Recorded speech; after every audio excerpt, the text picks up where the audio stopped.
Today, we're going to be exploring the intricate web of wounds that we as women often carry in pursuit of work and success. From generational trauma to societal conditionings and personal experiences, we're going to talk about the complexities behind these wounds and really uncover the impact that they're having on you being able to create your success and start to break down what symptoms you're experiencing and what root causes they are actually linked to.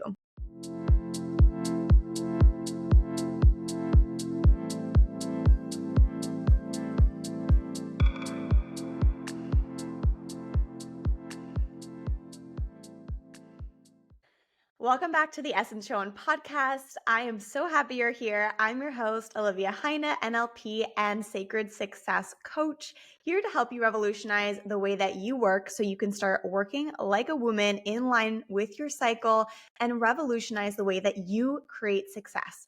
And what I mean by that is you are here to create success that is sacred. Sacred success is success that feels really good. This means showing up holistically and having a body first approach to how you work so that this positive feeling frequency can start to ripple out into the rest of your life.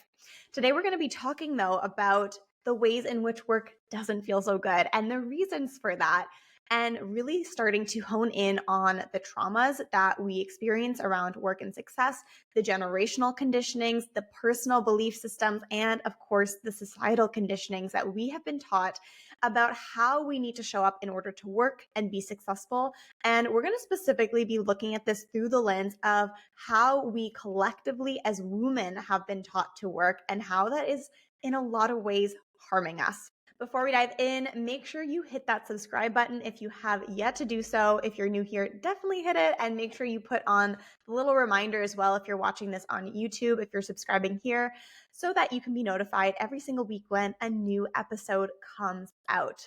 You can also scroll down to the links in the description and in the show notes below where you can go and find some amazing flow freebies, links to my self-study courses, and of course, ways to work with me one-on-one, so that we can really dive deep into healing the way that you work and get you starting to work like a woman. So let's talk about healing the woman work wounds. The really important place to start here is understanding the origins of where these wounds can come from in terms of how we're conditioned to work and create success. And there's three main areas where conditionings can come through that we're going to look at today. The number one way is inherited generationally. So this means that there are wounds, traumas, belief systems, narratives around what you need to do to be successful that are passed down through generations. And a lot of this comes back to very different time periods that our ancestors were in, where there was really a different level of needing to survive in terms of creating success. It meant putting food on the table. It meant living to see another day. It meant being accepted by your community or your society in order to stay alive and not be exiled. And so a lot of relationship dynamic beliefs, a lot of ways that we see opportunities being presented to us or feeling limited, these are passed down through our generations. And specifically, they're passed down through the womb. The womb is a space in the body that is the biggest hollow organ. And so when we think about where emotions like to go and hang out, it's where they have space. And there are so many of these, especially for us as women trapped in the womb space. And as that gets passed down throughout the generations, those feelings, those experiences, those belief systems gets passed down as well. And this is what it means when people talk about breaking generational patterns. This is a pattern that repeats itself. And maybe you can consider this in your own family. I know that I can see a lot of patterns for me and my family. I see this with my clients as well. And it's really interesting to start to identify that there are belief systems that you carry that have nothing to do with your own personal life now or personal experiences, but they were passed down from someone else's experience that came before you. The second way that we start to carry wounds around work and success is through societal conditioning. So this is about what you learned in the world around you growing up. This can be through movies, TV shows, books, media, the news, what you saw around you, how you saw people interact. This is the idea that this is outside of your immediate family home. It might have also been a story that you heard about someone needing to do something to be successful or the experience that they had. and how women are portrayed in the work world, how they need to compete with men, how they need to put on a tough exterior, how they need to be tough, the boss babe, hustle, etc. So these are belief systems that you have picked up from the world around you, from what you saw, but you didn't necessarily experience this on a personal level. You absorbed it through seeing it. Does that make sense? Then the third way that we absorb or experience these wounds are through our own personal conditioning and trauma. And this means literally your personal lived experience. This means your parents, what your parents taught you about work and success, the things that they talked about when they talked about success, how they painted that picture, your home environment, if you felt safe in your home environment, if there was a lot of chaos in your home environment, your friendships, the relationships that you had, how those people talked about things, and the way that you then started to take on belief systems about yourself, about what you needed to do to be successful, about how you needed to get ahead, about how you needed to change yourself in order to receive your basic needs, to make sure your basic needs were met, like love and approval, which is then often tied to what we're doing, how we're being productive, how we're showing up.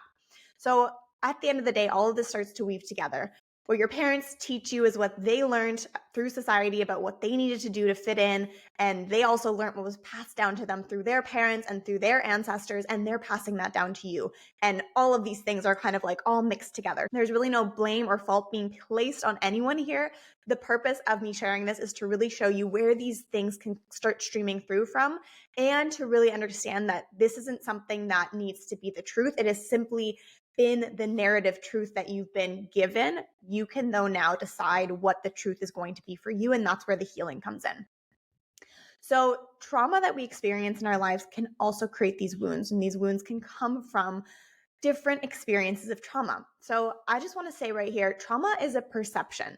It's really easy to say and reflect on your life and say, no, that wasn't trauma, or someone else can tell you, you had a great childhood, nothing went wrong, your parents are still together, you did well in school, you were able to always have food on the table and do whatever you wanted to do, it wasn't bad enough, et cetera, et cetera. Like you can start to look at your life and decide whether or not you've had trauma, but it's not about that. Okay. And I want you to reframe that right now. And I'm going to give you the reframe. What it's actually about is the impact that the experience had on you and on your body, at the level in which it's absorbed in your body and also in your mind, that it creates a specific belief system that then starts to drive you forward. So it's really easy to minimize your own experience when we think that trauma has to be like this one big thing that's happened. And so I want to give you this reframe right now that all of us have experienced different levels of trauma on many, many different levels. And I like to say there's big T trauma, which is like the really big stuff, the emotional abuse, the physical abuse, the sexual abuse that some of us have experienced. And then there's the little T trauma, which are more daily micro experiences of this trauma, but that they can leave a really big impact on us. And that can be things like your mom going to answer the phone when you were in the middle of telling her something when you were 2 years old and you don't even remember it. It could be the kids on the playground saying something mean to you or telling you that you couldn't play with them because of, something about you, what you were wearing. And so now you're starting to think, oh, I'm maybe not good enough, or like people don't want to hang out with me. And so we kind of start to create belief systems about ourselves, and then in turn what we actually need to do to start to fit in, because fitting in on a survival primal level is what we need to do to survive. It then starts to create the way that we believe we need to show up in the world. Okay, so we all have different experiences of this, and again, it happens on different levels. So we can start to see these wounds or traumas or limiting beliefs in the way in how they show up in terms of symptoms in your life. So symptoms can be things such as people pleasing, perfectionism, overworking, overachieving, being really in your masculine when you're working, going into that boss babe hustle culture vibe, feeling like you need to do that to compete. But the thing about these symptoms is that's often what we're looking at to try and solve the problem, right? Like you're feeling like, oh, I'm procrastinating again, or oh, if I just had a better schedule, I would get more done. I would be able to be more productive. And so we start to look for, what strategy can I put into place here? What calendar system can I use? What time management hack can I implement? And what we're doing then is we're just trying to solve for the symptoms, but we're not looking at the deeper rooted issue of where the symptom actually comes from. And these are the deeper wounds, okay? And these can be really not super easy to find because they're really specific to every single individual, because every single one of us has a different experience of life. None of us have the same experiences, even within siblings. And I can attest to this, being the oldest and coming from a family of separation and divorce, I have very different experiences of what that was like versus my two younger brothers. So every single person has a very unique experience of where these wounds come from and what this is impacting or inflicting on their lives then. But there are a few common ones which I see come up a lot within my coaching and with my clients, and we talk about these in my courses as well. So I'm going to break down a few of them today for you. So let's talk about them in terms of symptoms. And as I go through these wounds that come up around work for women, I want you to just consider, is this a symptom that I'm experiencing? And I really invite you to be open and honest and vulnerable with yourself right now. No one is asking you to scream this from the rooftop. You don't need to go and admit this to anyone else, but give yourself space to acknowledge it for yourself, because this is where the real healing starts. It can be really tough and challenging to acknowledge these things, especially when these are the narratives that have potentially gotten you to a certain level of success, or they have gotten you the acceptance or the love that you craved from the people around you in your life. And so acknowledging the ways in which these might actually be hurting you can be a really powerful and courageous process. Okay, so I want to acknowledge you in that right now. So the first group of symptoms we have are the overachiever, hustler, addicted to being busy, the person who can't really slow down, who always needs to be doing something with her hands, whether that's like cleaning the house or getting things organized. The schedule always needs to be booked. This is overachiever vibes. This can also be if you're feeling burnt out because you feel like you really want to show up for everyone all the time, for yourself. You want to do the best. You can be in the zone of burnout here as well. So the deeper rooted issue that's actually coming up here, the deeper wound, is this feeling of I'm not good enough. I need to prove myself, and this fear of inadequacy, essentially. So the system of the wound here is you're tying your worthiness to your work, your worth to your work, your productivity to your value. So what tends to be the root cause here is you were praised for doing well as a kid, and perhaps you even received some pressure from the people around you. They had high standards for you, or your parents came from potentially even an immigrant background where they really sacrificed a lot for you, and now you feel like you want to repay them through the way that you show up and work in the world and what you create. You're living on their dream and legacy, essentially. You might even just feel that really high standard from someone else around you, and you're like, I need to do really well in order to please these people. Then we have the symptoms that ties in really well here to perfectionism and people pleasing. And perfectionism in itself, if you're experiencing procrastination, those two go hand in hand, because procrastination, that lack of focus, is kind of the coping mechanism for perfectionism. You feel like you want to do things perfectly. You know it can't be perfect though, because perfect is not a thing here. We are human beings. We are not meant to be perfect, but this pressure to be perfect then starts to create this coping mechanism of procrastination. And so if you procrastinate and you do everything last minute, then you have an excuse for why things weren't perfect in the end. The deeper root here is the fear of getting it wrong.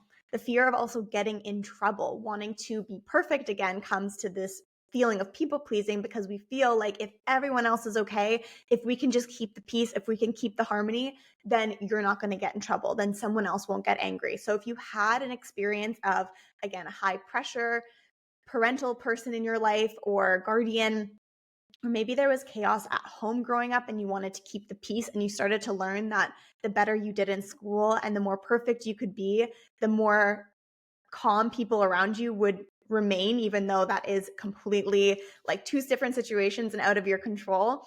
This feeling of, okay, if I can just do well, I'll keep the peace, and then I'll also receive the love and acceptance that I need.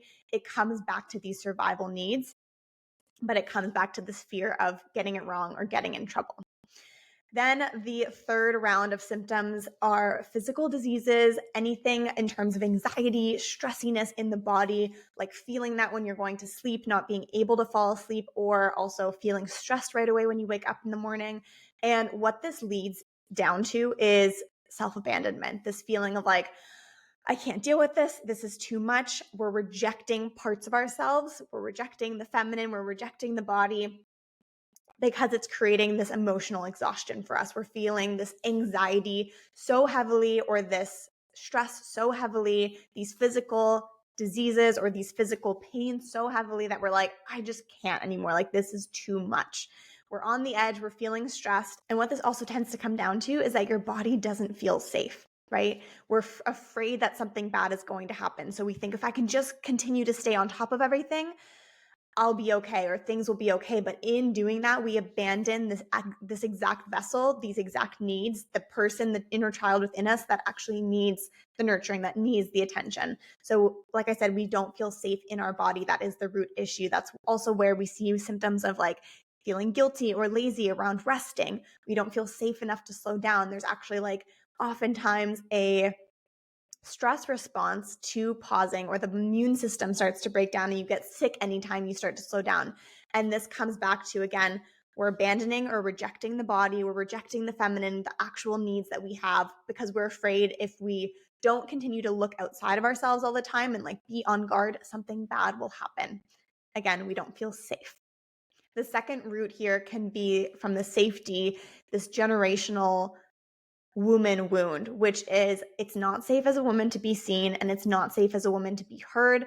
Literally looking back in history, if women spoke up, especially like the best example of this are the witch hunts, where women who were intuitive, who were tapped into their body, who were sharing about nature and cyclical living and like all of these incredible, powerful tools and wisdoms, were shunned and literally killed for doing that. And so having that as well, understanding that collectively as women, we experience these things too, even if that isn't in your own ancestral lineage, but we don't feel safe in our body then. We don't trust our body. And so we start to abandon our body, which just increases this stress cycle. And the body is literally screaming at us then with certain physical ailments that we then start experiencing, especially when we look at period cycles and period pains and all of that. The body is like, listen to me. I need you to listen to me.